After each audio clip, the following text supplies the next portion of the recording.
Welcome back mga kaaldab. Ito na naman po ang inyong lingkod, si Mr. Destiny. At magbibigay po tayo ng pinakamagandang update po ngayon sa social media mga kaaldab. Ito yung lagi ko pong binabalita at lagi ko pong sinasabi sa inyo.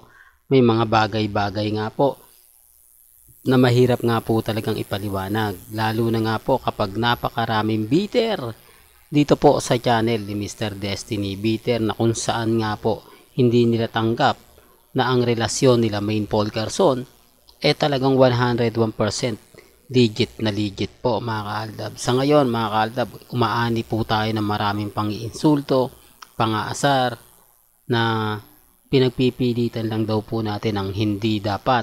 Yun nga po ang sinasabi ko, na sila Mengay at si Alden Richards naman po talaga ang totoong magkasama, di po ba? Sa ngayong Valentine's Day, galit na galit sila. Sabi ko nga, may kanya-kanya opinion eh. Pwede naman po nilang sabihin na magkasama nga po si Congressman at si Mengay, di po ba? Pwede naman lang sabihin yon. Oh, di po, para lang klaro, para lang po sa kaalaman ng lahat, para lang po sa mga taong bumibisita at dumadaan sa channel ni Mr. Destiny. Ako mga kaaldab, kampante tayo. Di po ba na totoo yung mga sinasabi natin? Tapos etong clone, pansinin nyo po yung ilong oh. Di po ba? Talagang may may hindi mo mape-perfect ang isang Main Paul Carson ng isa pang Main Paul Carson. Di po ba? Magkakaroon lang talaga ng kumbaga pagkakaiba. Kaya po yung iba nagsasabi na hindi nga totoo naman sinasabi ni Romel daw yung hindi daw po maganda si Mengay. Malakas lang daw po yung sex appeal. Yan po yung sinasabi ng iba. Siyempre kakampi po yan. Marami po rin followers si Christopher Min eh. Di po ba? Na natutuwa sa mga update ni Christopher Min. Oh. Kaya nga po yung sinabi ni Christopher Min o ni Romel na hindi kagandahan si Mengay. Marami naman pong umayon dahil alam nyo naman po na taga TV5 si Christopher Min. Siyempre normal lang na marami ang nakakapanood ng Eat Bulaga.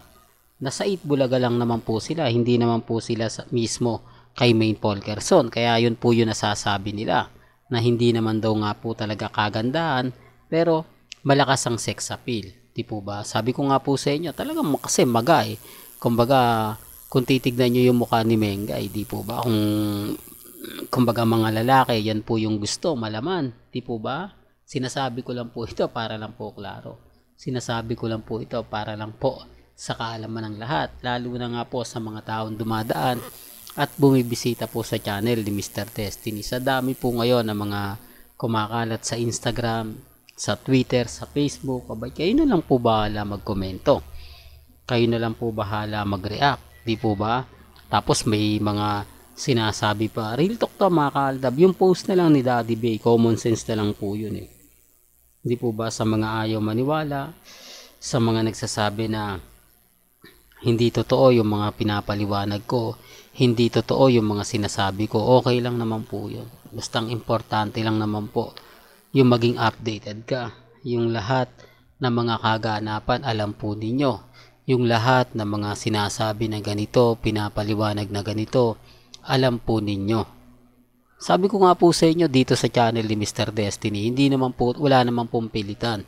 Pero bibigyan ko po kayo ng mga halimbawa na mapapaisip naman po kayo. Nasaan nga po ba ngayon si Main Paul Carson, ang totoong Main Paul Carson? Nasaan naman po kaya ngayon si Richard Paul Carson?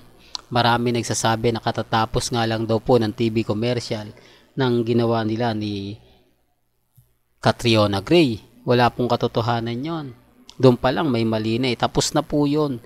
Delay lang po talaga ang pag-update nila. O sinasabi na kailangan mga photos lang po muna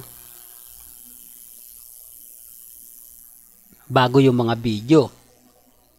Kaya nga po yung late, normal na lang po yun eh. Di po ba? Maalala nyo yung interview ni Tony Gonzaga kay Alden.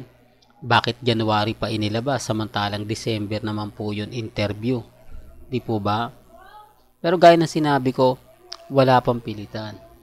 Ang importante lang naman po, kung ano lang po yung mga latest, kung ano lang po yung mga update, doon lang naman po tayo. Di po ba? Tapos sasabihin nila na fake news ka. Halatang bitter, di po ba? At pumunta naman po tayo rito. Ito yung pinaka talagang pinagpepiestahan hanggang ngayon, mga kaaldab. Hindi naman siguro lingid sa inyong kaalaman dahil napaka-sexy daw po ng suot ni Catriona Gray. Bagay na bagay daw po sila ni Richard Polkerson. Grabe, no? Ang dami mga siguro naman po nababasa naman po ninyo yon, nakikita nyo naman po, baka sabihin nyo, nako, ikaw lang naman na nagsasabi niya, Mr. Destiny, hindi naman namin nakikita, hindi naman namin nababasa, hindi po ba? Yun po yung walang alam.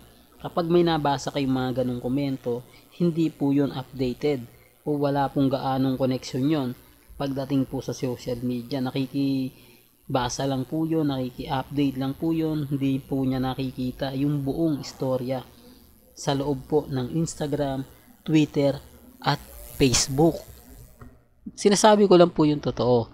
Alam ko marami na apektuhan, maraming mga komento. Sa totoo lang po, pansin nyo, nasaan nga po ngayon si Alden Richards? Nasaan nga po ba ngayon si Maine Polkerson? Yung post ni Daddy Bay na kung saan nagbabakasyon, na kung saan tamang-tama nga po ngayon sa araw ng mga puso.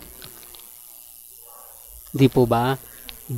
Pang Valentine's Day. Hindi naman ipopost ni Daddy Bay yun kung wala rin pong ganap. Di po ba? Totoo naman po alanganin, natuwa ka lang sa kakubo. Parang sinasabi mo, bibiling ko to, for sale ba to? Ano bang purpose nun? Di po ba? Yung laman doon sa kubo na yon, yan ang pinakamagandang tanong. Di po ba? At sino ang namamahinga sa bahay na ipinost ni Daddy Bay? Yung mga simpleng katanungan, di po ba, na Daddy Bay, ba't mo ba pinost yan? Anong bang ibig mong sabihin? Ano nga po ba ang punto mo? Di po ba? Yung mga ganong katanungan na talagang mapapaisip ka rin, no? Na, oo nga, no? Ano kayang post to? Bakit kaya ito yung pinost ni Daddy Bay? Anong purpose niya rito? Anong ibig sabihin niya rito? Okay na sinasabi ko, mga kaaldab, na paminsan-minsan po talagang gugulatin din po kayo ni Daddy Bay, di po ba? Pero yung mga post ni Daddy Bay talagang simple lang, kumbaga mga mamis, mga titas lang, mga senyor, ang madali pong makakagets, madali pong makakaintindi. Sa ngayon, mga kaaldab, sabi ko nga po sa inyo, may kanya-kanya tayong opinyon, may kanya-kanya tayong pananaw, di po ba? Hindi po tayo namimilit, at dito naman po sa channel ni Mr. Destiny, wala pong pilitan.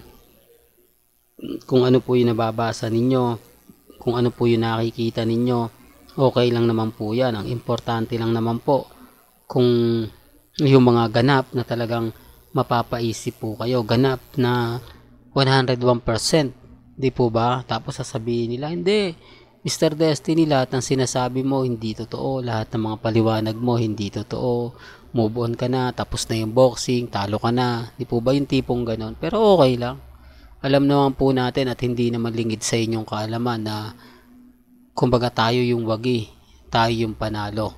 Sa mga ayaw pong maniwala, sa mga nagsasabi na, nako, move on ka na Mr. Destiny, tapos na yung boxing, talo na kayo, yun po yung laging sinasabi. Pero may mga point po ako, di po ba, na tama naman po yung mga sinasabi ko. May mga point na nakikita naman po nila, nababasa naman po nila. Ngayon, wala naman po silang ibabato na hindi maganda, hindi kaaya-aya, pero ilang tulog na nga lang po, Valentine's na. Kaya nga sabi ko sa inyo, kumbaga wag nang ipilit, di po ba? Alam naman po natin kung sino ang totoong kasama ni Alden Richards. Kung nasaan man ngayon si Richard Polkerson, talagang sila lang po ng kanyang private family.